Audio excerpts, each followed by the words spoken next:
আনমনে হাঁটছেন কিংবা কথা বলছেন কারো সাথে, কিছুই পরিচিত না, কিন্তু হঠাৎ করে মনে হলো আপনি এটি আগেও দেখেছেন বা বলেছেন। খুব চেনা লাগছে কিন্তু মনে পড়ছে না আর, অথচ আপনি সত্যিই আগে কখনো দেখেননি।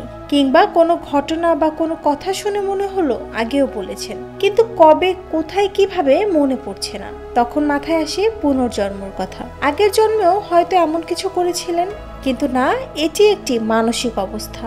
এই রহস্যময় অনুভূতি আমাদের জীবনে অনেকেরই কখনো না কখনো হয়েছে। এটি এমন এক মানসিক অবস্থা যেখানে আমরা হঠাৎ করে অনুভব করি কোনো নতুন পরিস্থিতি বা ঘটনা আমরা এর আগেও অভিজ্ঞতা করেছি, যদিও বাস্তবে তা হয়নি।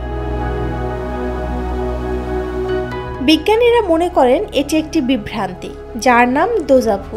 যখন মস্তিষ্কের পরিচিতি শনাক্তকারী অংশ বাস্তবতার সঙ্গে সামঞ্জস্য হারায়, তখন সৃষ্টি হয় এই অনুভূতির। এটি মস্তিষ্কের একটি ফ্যাক্ট চেকিং প্রক্রিয়া, যা আমাদের স্মৃতির সিস্টেমে কাজ করে।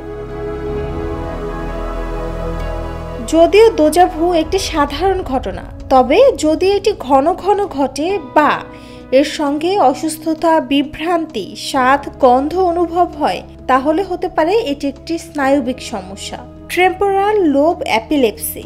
তখন আর দেরি না করে সঙ্গে সঙ্গে চিকিৎসকের পরামর্শ নেওয়াটা জরুরি। বিশ্বের প্রায় 70 থেকে 80% মানুষ জীবনে অন্তত একবার হলেও দোজাভু অনুভব করেছেন। এটি সাধারণত 15 থেকে 25 বছর বয়সীদের মধ্যে বেশি দেখা যায় এবং বয়স বাড়ার সঙ্গে সঙ্গে প্রবণতা কমে যায়। দোজাভু একটি আকর্ষণীয় মানসিক অভিজ্ঞতা, যা আমাদের মস্তিষ্কের জটিল কার্যপ্রণালীর একটি ঝলক দেখায়। নুসরাত জাহান শম্পা, নিরপেক্ষ নিউজ ডেস্ক।